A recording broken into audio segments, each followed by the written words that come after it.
पहले जब पश्चिम बंगाल की इस पवित्र धरा पर आते थे तो मन व्यथित होता था, आत्मा रोती थी। प्रधानमंत्री जी के मार्गदर्शन में, शुभेंदु जी के नेतृत्व में अब पश्चिम बंगाल प्रगति और विकास की नई ऊंचाइयां छूने का सफर प्रारंभ कर चुका है। পূর্বতন সরকারের অসহযোগিতা ও উদাসীনতার অন্ধকার অধ্যায় সরিয়ে রেখে এবার উন্নয়নের দিকে পা রাখতে চলেছে পশ্চিমবঙ্গ।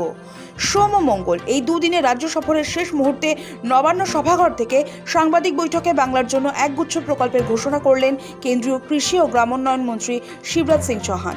সঙ্গে ছিলেন মুখ্যমন্ত্রী শুভেন্দু অধিকারী, পঞ্চায়েত ও গ্রামোন্নয়ন মন্ত্রী দিলীপ ঘোষ, কৃষিমন্ত্রী দুধকুমার মণ্ডল সহ রাজ্য মন্ত্রিসভার সদস্যদের উপস্থিতিতে কেন্দ্রীয় মন্ত্রী জানান, পশ্চিমবঙ্গকে বাদ দিয়ে বিকশিত ভারত গঠন অসম্ভব। আর সেই লক্ষ্যেই কেন্দ্রের ডাবল ইঞ্জিন সরকার রাজ্যের পরিকাঠামো, কর্মসংস্থান এবং কৃষি ব্যবস্থার আমূল পরিবর্তনে ঝাঁপিয়েছে। विकसित भारत बिना पश्चिम बंगाल के विकसित हुए नहीं बन सकता। पहले जब पश्चिम बंगाल की इस पवित्र धरा पर आते थे तो मन व्यथित होता था, आत्मा रोती थी।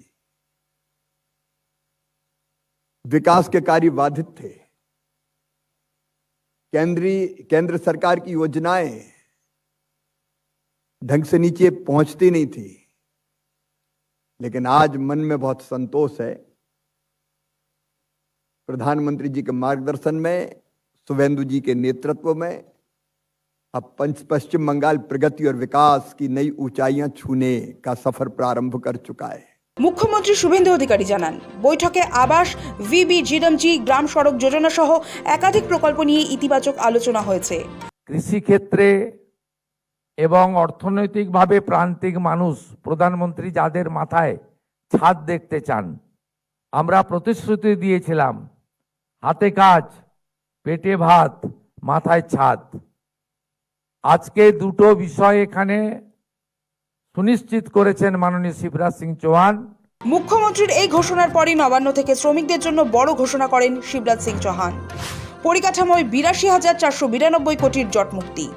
তৃণমূল জমানায় তৎকালীন মুখ্যমন্ত্রী মমতা বন্দ্যোপাধ্যায় বারবার কেন্দ্রের বিরুদ্ধে বঞ্চনার অভিযোগ তুলেছিলেন, বলেছিলেন কেন্দ্র বিভিন্ন প্রকল্পের টাকা আটকে রাখছে। মঙ্গলবার শিবরাজ সিং চৌহানের মুখে শোনা গেল সেই প্রসঙ্গ। কেন্দ্রীয় মন্ত্রী শিবরাজ সিং চৌহান ক্ষোভের সঙ্গে জানান, বিগত দিনে রাজ্য সরকারের লাগাতার অসহযোগিতার কারণে সড়ক, জাতীয় মহাসড়ক, রেলপথ, মেট্রো এবং গ্যাস পাইপলাইনের মতো অত্যন্ত গুরুত্বপূর্ণ ক্ষেত্রে মোট ৮২,৪৯২ কোটি টাকার কাজ সম্পূর্ণ পক্ষাঘাতগ্রস্ত হয়ে পড়েছিল। তবে বর্তমান সরকার ক্ষমতায় আসার পর মাত্র কয়েক মাসের মধ্যে এই ৮২,৪৯২ কোটির সমস্ত আইনি ও প্রশাসনিক বাধা দূর করতে সক্ষম হয়েছে। ফলে এখন থেকে যুদ্ধকালীন তৎপরতায় এই প্রকল্পগুলির কাজ শুরু হবে, যা বাংলার অর্থনৈতিক ও সামাজিক পরিকাঠামোকে এক ধাক্কায় অনেকটাই এগিয়ে দেবে। मित्रों, पश्चिम बंगाल में इंफ्रास्ट्रक्चर डेवलपमेंट के, चाहे वो रोड्स हो, हाईवेज हो, रेलवे हो, मेट्रो हो, गैस पाइपलाइन हो, 82,492 करोड़ रुपए के काम होने थे। लेकिन तत्कालीन राज्य सरकार के असहयोग के कारण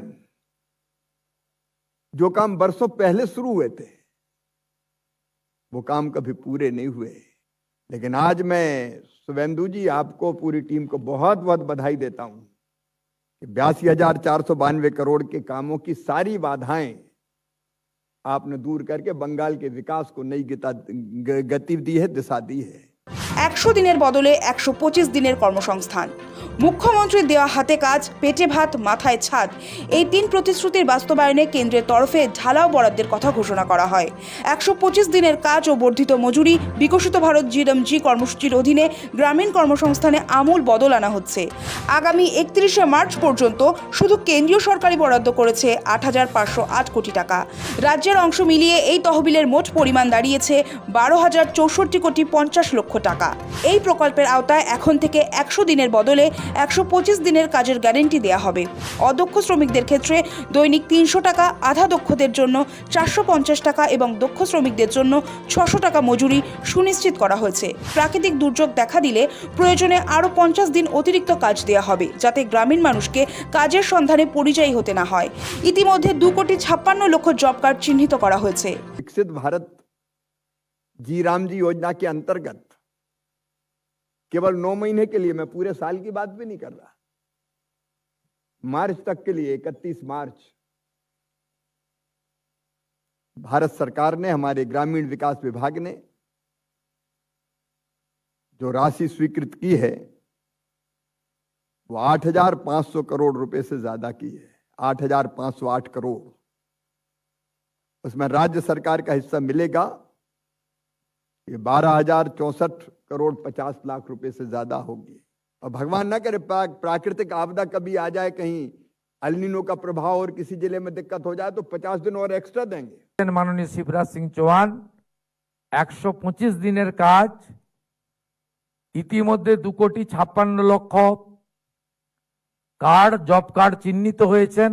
আরো যারা প্রাপক আবেদন করলে তাদের কার্ডও অনুমোদন করার নীতিগত সিদ্ধান্ত তিনি আধিকারিকদের নিতে দায়িত্ব দিয়েছেন।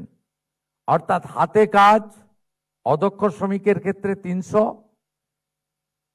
সেমি স্কিল্ডের ক্ষেত্রে 450 এবং স্কিল্ডের ক্ষেত্রে 600 টাকা 125 দিনের কাজ।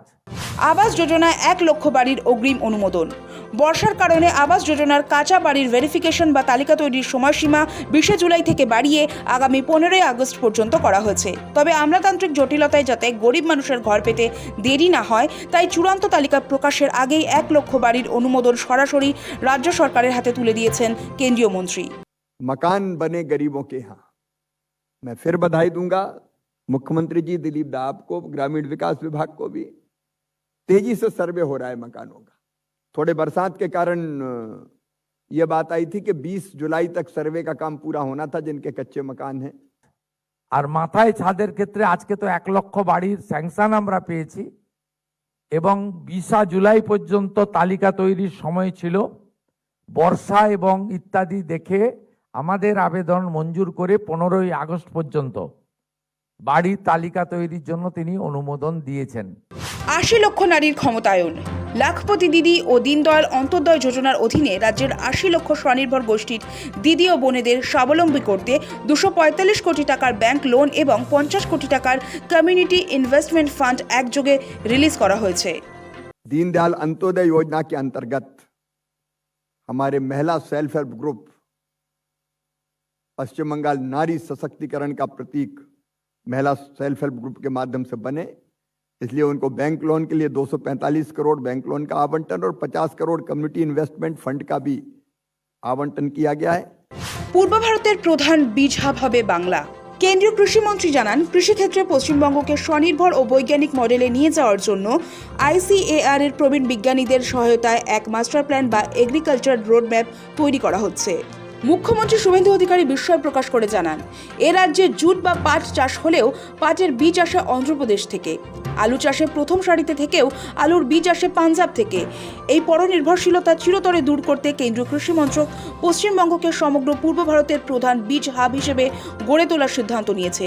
হাইব্রিড ভুট্টা এবং আলুর বীজ এবার বাংলার মাটিতেই তৈরি হবে, যার জন্য একাধিক মৌ চুক্তি স্বাক্ষরিত হয়েছে। एक वैज्ञानिक कृषि road map, agriculture road map Paschim Bangal का बनाने का काम भारत सरकार के ICAR के वरिष्ठ वैज्ञानिकों ने शुरू किया है। জুটের বীজ, গাছ চারা তৈরির জন্য জুটের বীজ অন্ধ্রপ্রদেশ থেকে আসছে, পশ্চিমবঙ্গ এখনো তৈরি করতে পারেনি। আলু বীজ পাঞ্জাব থেকে আসছে, পশ্চিমবঙ্গ করতে পারেনি। তার জন্য তিনি দিশা দিয়েছেন। কৃষি ও উদ্যান পালনে অন্যান্য বড় প্রকল্প। মালদহে 100 কোটির project, rice research centre, digital কৃষি মিশন ও KCC সহ একাধিক বড় ঘোষণা করে নবান্ন। 4টি নতুন ট্রেনিং সেন্টার এবং গবেষণাগার অনুমোদন দিয়েছেন। তার মধ্যে চুচুড়াতে একটি ধানের চালের ক্ষেত্রে একটি নতুন ব্যবস্থা অনুমোদন দিয়েছেন। মালদাতে আমের জন্য একটি ICAR এর 100 করোড়ের প্রজেক্ট ইউনিট অনুমোদন দিয়েছেন। এর বাইরেও ভুট্টা সহ, মাখানা সহ, আম সহ, লিচু সহ আমাদের উদ্যান পালনের ক্ষেত্রে ফুল এবং পান সহ নানা বিষয়ে ভারত সরকার এবং কৃষি দপ্তরের পক্ষ থেকে নানা উদ্যোগ ব্যবস্থা এখানে দেওয়া হয়েছে। গ্রাম সড়ক যোজনায় বড় সংস্কার। গ্রামোন্নয়ন মন্ত্রকের তরফে জানানো হয়েছে, গত জুনের শেষ সপ্তাহেই মনরেগা বাবদ 700 কোটি টাকা রাজ্যকে দেওয়া হয়েছিল। এর পাশাপাশি প্রধানমন্ত্রী গ্রামীণ সড়ক যোজনার অধীনে রাজ্যে 2400 কিলোমিটার নতুন রাস্তা তৈরির জন্য প্রথম পর্যায়ে 1000 কোটি টাকা মঞ্জুর করা হয়েছে। কেন্দ্রীয় মন্ত্রী স্পষ্ট করে জানিয়ে দেন, ভারত সরকার পশ্চিমবঙ্গের উন্নয়নে কোনো খামতি রাখবে না। এবার থেকে কাঁধে কাঁধ মিলিয়ে কেন্দ্রের ও রাজ্যের ডাবল ইঞ্জিন সরকার চলবে এবং উন্নয়ন ও প্রগতিতে পশ্চিমবঙ্গকে দেশের 1 নম্বর রাজ্যে পরিণত করাই একমাত্র লক্ষ্য। সৌভিক সান্যাল ও অর্পণ সিংহের রিপোর্ট, সময় কলকাতা।